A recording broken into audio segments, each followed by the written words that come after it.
Hello, everybody. Welcome to Mental Health Community Training Part 3. If you have stuck with us through to Part 3, congratulations. Well done.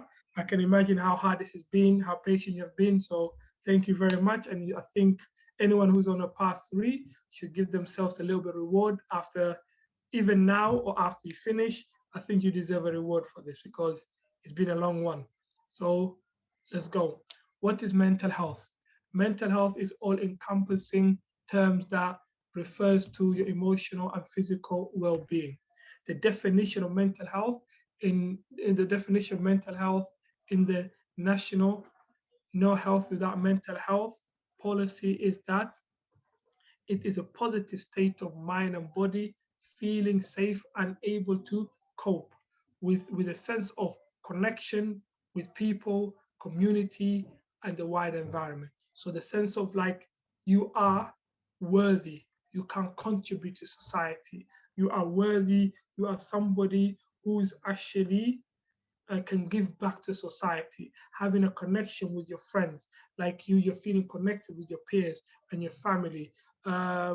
You feel safe and capable of your own decision. You feel worthy of basically of happiness, and you're able to cope with life challenges, and worthy of happiness. And that what mental health is, having that sense of self-esteem, self-confidence within yourself, and knowing that life is a roller coaster, but through every hardship there's ease. Mental health can be influenced by several different factors: genetic, environment, daily habit, and biology. So genetics is who you are. Genetics is what we really are. Specific, like your fingerprint has a specific fingerprint to yourself. So genetic is your own fingerprints. Environment and our environment, our daily, how if we live in a situation where we're always feeling scared, we're always feeling anxious, we're always feeling like we're not good enough. There's always what if, for example, if you're getting bullied, if you're feeling discriminated, if you're feeling that your feelings are not being acknowledged, all of those things can affect your mental health. Daily habits can be, for example, 200 and 420 million people addicted to what? To internet. And internet is one of the biggest things that's affecting all of us. And every single one of us are addicts. The only difference is there's addiction which is tolerated, and addiction which is not tolerated. So addiction which is tolerated is internet. Sometimes even eating a lot is tolerated. But if you smoke weed or basically how do I say, and smoke weed, or drink excessive, basically alcohol, drugs, those things are not tolerated. You know what I mean? So, if you're not working and you're just thinking, I cannot work, I just want to sleep, it's not tolerated. So daily habits as well can affect your mental health. So, and on top of that, we all have to understand what is our addiction, and we have to fight against that. And biology is the sense, basically, is everything, it's all life, or life form. Those are biology. Like, for example, if you're everything that we are people, we need to be connected with every people. We need to be part of a community. And if you don't do that, any human being, they will be affected by that loneliness, being alone. So that's biology as well. And mental health in the context of global pandemic. The restriction of that, the restriction that followed a global pandemic, such as a self-isolation order, quarantine measures, furlough schemes, forcing people to stay at home, away from work. Many places of businesses, schools, university shutting down, having all led to all all have all led to an increase an increase in people all over the world showing signs of dip in their mental health. So why does that happen, basically? Because of this shutdown, because anxiety thrives on the unknown, especially when you are alone and have no one to tell you any different or contain you. So being alone, having lack of routine, these are the things that can make anxiety and really have you flourish and can make you deteriorated, especially when you suffer from anxiety. The frequent the in, frequently forgotten consequence. Mental health affected effect of COVID-19 can can shape health of many years long post the event that precipitated precipitate them. So what I mean is mental health after mental health effect of COVID will shape many years long after COVID is gone. So precipitated means that what brought up we so long after COVID is gone and is finished, the effect of COVID-19, we're gonna be seeing it because a lot of people who had mental health issues have deteriorated and have even gone worse. The death of people, families, and the isolation of people that at the moment cannot come out of their houses. We're even getting young people who cannot come out of the house because of COVID, who before they were just because they don't have to play with other young people, and they've been probably being addicted to what you call it, to internet. They didn't, parents being isolated themselves, frustrated, not having a break from their kids. All of these issues has made the situation bleak. We have been forced to correctly or correctly on saving lives and mitigating the short-term consequences of COVID-19, but long-term consequence may be equally, if not more, impactful. So, of course we have to quarantine. Of course we have to save lives. These are consequences of COVID-19. We didn't. It was just we were stuck. The global pandemic was between a hard place and a rock. But the situation is being locked down itself has created a lot of problems, and people were just in a survival mode. We didn't have time to kind of like think about the impacts and all of that, and now we're waking up to that. And I think it's not even the beginning of it. I think decades from now, researchers and mental health workers are going to talk about the effect of mental COVID-19. COVID-19 impacted on Black community, the COVID-19 impact on Black community. There's a clear evidence that COVID-19 does not affect all population and groups equally. That's so true. Many analysts have shown that the older age ethnic male, the male sex, the demographic area, for example, are associated with risk of getting infected, experience more severe symptoms and higher rate of death. So the places which are shown to have higher pandemic or rates of COVID-19 show higher death, especially with Black ethnic minorities. So the review found that the high age, the highest age standardized diagnostic rate of COVID-19 per 100,000 population were in the people of Black ethnic groups. So 486 for females and 649 for males, and for the lowest and the lowest were in people of the white ethnic groups, which is 220 for females and 224 for males. So that shows there already there's a big gap before the COVID between the the rate of mortality between Black and white, but between ethnic minority. and our white counterparts. But the COVID-19 just made that even bigger. So it just showed that poverty, health issues, all of this has an extra impact. So COVID just made situation from bad to worse. Analysts from several among the analysts survey among the confirmed COVID-19 cases showed that after after accounting for the effect of sex, age, and the deprivation and regions, people of uh, Bangladeshi Bangladeshi ethnics had around twice the risk of death compared to people from the white British ethnicity. People of Chinese, Indian, Pakistani, and other Caribbean other ethnicity had had been 10 to 50% higher risk of death compared to white.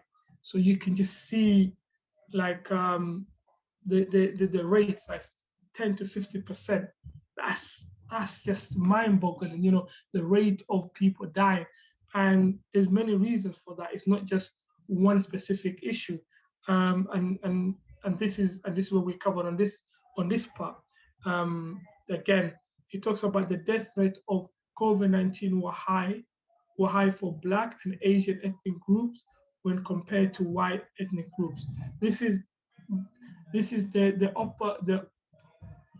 post of what is seen in the previous years when when all cases mortality rates of mortality are lowest in Asian and Black group before basically COVID-19. So before COVID-19 it wasn't as high, but after, now that it just went, just 50, twice as much death now than before COVID.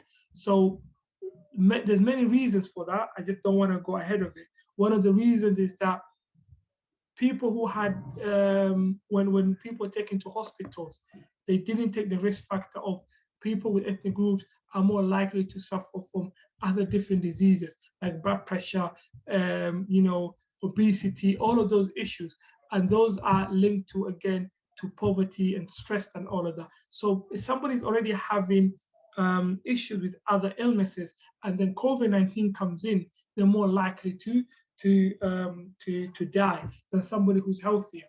And the health rate of people who are in the higher end to people who are just surviving, it is there's a bigger statistics now. COVID-19 just made that starkly different even higher.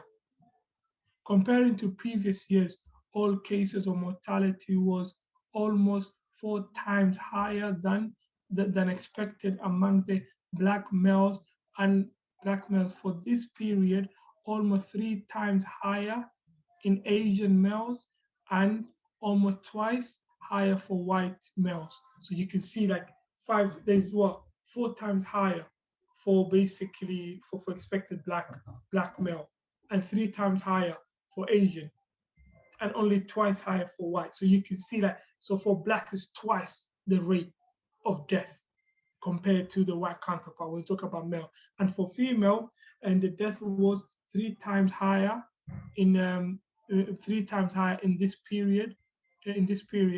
For Black and mixed and other females, and 2.4 higher for basically females, for Asian females, and 1.6 for white females. So if you look at it, again, it's almost twice, because you got 3 and 1.6 between Black and basically white counterpart.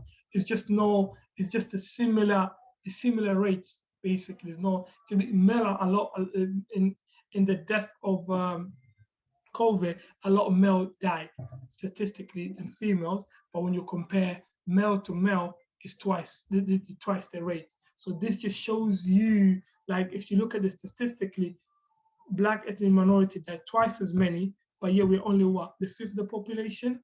Wow, wow. that is just too much. COVID-19 impacted on Black community. The analysts did not account for the effect of occupation, comorbidity, or basically obesity. These are important factors because they're associated with the risk of getting COVID-19, the risk of the risk of dying, or both. So comorbidity means um, looking at other underlying issues like the health of the person. Now, as I explained to you at the bottom, and the risk of other risk factors, other illnesses that can make situation worse. Other evidence has shown that when comorbidity are included in the risk factor of the risk factor, or death between ethnic groups and amongst the hospitalization patients is greatly decreased. So again, what the research shows again is that when the other factors, the other illnesses were included in it, and tried to look at it as a holistic thing, not only as COVID-19 illness, but as a holistic, looking at if someone has that blood pressure, looking at their blood pressure, looking at the illnesses that they have in it, the rate of death decreased. But that is understandable because you can imagine if the hospital overwhelmed with patients, you cannot get the care that you normally would in a normal situation. So nurses were in a situation of war, basically. They were just in a survival mode. So of course this will impact on the patient care standard, and this again has increased the death of patients. And a lot of ethnic minority were afraid to go to hospitals. A lot of them thought, if I go to hospital, I'm gonna die. And now this just shows the evidence why people had that stigma. And a lot of nurses and doctors said when they saw ethnic minority coming to hospital, is as if they had, I don't know how to explain it, but you can see when somebody, their spirit is gone. You can almost see a hollow through the eye. There's no life in the eye. They're already given up. And when somebody gives up, half of the battle is lost. So, and this is the reason why the community knew that if I go to hospital, the chance of me dying can increase. But what's happened is they're only going to hospital when the health is very dire. And that just increased the mortality rate as well. The stress and the fear induced because of the pandemic can have the incredible negative impact on one's mental health. This is especially impacted for people with pre-existing mental health conditions such as depression, anxiety, and most importantly, our children, 100%. And I'm still kind of like, what scares me the most of the young people cannot go back to school because they cannot they have social anxiety, they can't mingle with their friends anymore. And as we know, the previous part we talk about, young people only 30% of young people will have adequate professional help. Only 30%. So that means 80% of those children are not going to be treated. So they're going to be facing majority of their life. They're going to go through basically struggling with mental health. So, and again, getting an early detection for young people is the most important thing. But lack of funding, lack of understanding of mental health, lack of support from every aspect, from schools and communities, social network communities, GPs, whatever, everything is quite hard at the moment. So you can just imagine the children, how the impact is going to have on those children. It is just so sad. Impact of corona, the impact of the impact of corona and fear, physical health. So this is about how physical health, how does mental health impact on your physical health? And fear weakens our immune system, and can cause cardiovascular damage, gastrointestinal damage, such as ulcers, irritable bowel syndrome, decrease in fertility. It can lead to accelerated aging and even um, premature death. So when we talk about cardiovascular damage, cardiovascular is your heart, your blood system, blood to your brain. Imagine all of this not working properly. And some people, because of your cardiovascular, you can feel like you're having a panic attack. It can make you feel sluggish. It can make you feel that your body's not working, tired, all of that. All of those impact, all of these issues can affect your mental health as well. And again, because if you're not getting the proper, how do you say, blood to your brain, it will affect what? Your brain, obviously. But again, what will affect your brain as well is that your fear, your memory, your fear can impact on the information of long-term memory, cause and can cause damage to central part of your brain, such as the hippocampus. This can make it even more difficult to regular fear, and can leave a person anxious most of the time. And to some in chronic fear, the world looks scary, and the memory will confirm that. So we talk about chronic, the word chronic. Chronic means uh, if somebody has over more than 3 months of anxiety or depression, or say um, flashback, or so flashback of like trauma, for example, or basically say panic attack. All of this can be considered chronic. Now, if somebody has a panic attack just one day because they have anxiety and it's just a panic attack one day, that's not chronic. It's just you have anxiety, but you just had a panic attack. So that does not mean you have panic attack. But chronic means when you have more than 3 months. So if a person have consistent fear of anxiety, someone of anxiety, this can increase the fear can come into chronic, and they'll see the world fearful. So everything they do, they're afraid of it. Everything they wanna take an action, they're questioning the action. They they have no trust in themselves anymore. The fear will overwhelm them in every decision that they make. They will ask them, they'll question themselves every single little thing, even things that they were sure of 3 4 months ago that they never questioned in their lifetime. They'll start questioning, and this will make the person just feel confused, and feeling like what is going on, powerless of their own brain and their own self, and this can catch people off guard as well. Next slide. We're still on the impact of fear. The brain process and react. Fear can interrupt the process in our brain that allows us to regulate emotion and read non-verbal cue and other information presented to us. Reflect, reflect, reflect before acting, and acting ethically. This impacts our thinking and decision making in a negative way, leaving us vulnerable to intense emotion and intense emotion and impulsive reactions. All of these effects can leave us unable to act appropriately. So, you know, this is like that fear of always, like, you don't have time to process. You're always afraid. You're always in a fight or flight mode. You're just reacting. You're not reacting appropriately. You're just you're so fearful anything can trigger you.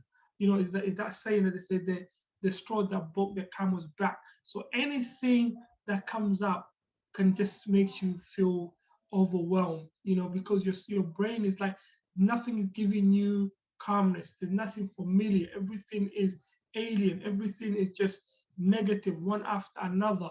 And you can imagine if somebody is already suffering from mental health, or somebody that never faced mental health for the first time because of isolation, face mental health, this can really, really be situation of vulnerability, you know, and the consequences of a long-term fear includes fatigueness, clinical depression, and PTSD, you know, and post-traumatic stress, basically. So you know, this is something that it was happening all over the world now. So we're gonna be dealing with for a very long time. It's not gonna go away. And you know, most of us, when we talk about the thing or just about the reactionary way, somebody the decision making, the negative decision making, you know, not acting ethically, reflecting and acting before reflecting. And how many people in our families do we know? Everybody knows one person who has all of these traits, but we don't never see them as having a mental health issue. We just see them as a bad character. But nobody really wants their life to always be in a bad situation. No one always wants to be leaving them unable to act appropriate. No one wants to be in a war zone 24/7. So sometimes we need to know that a person who has mental health can function normal, but life can be difficult, relationship can be difficult. They're always in that negative state. They're always just seeing the world as a fear place. And we need to watch out for those who are closest to us and not be afraid to tell them maybe you need professional help.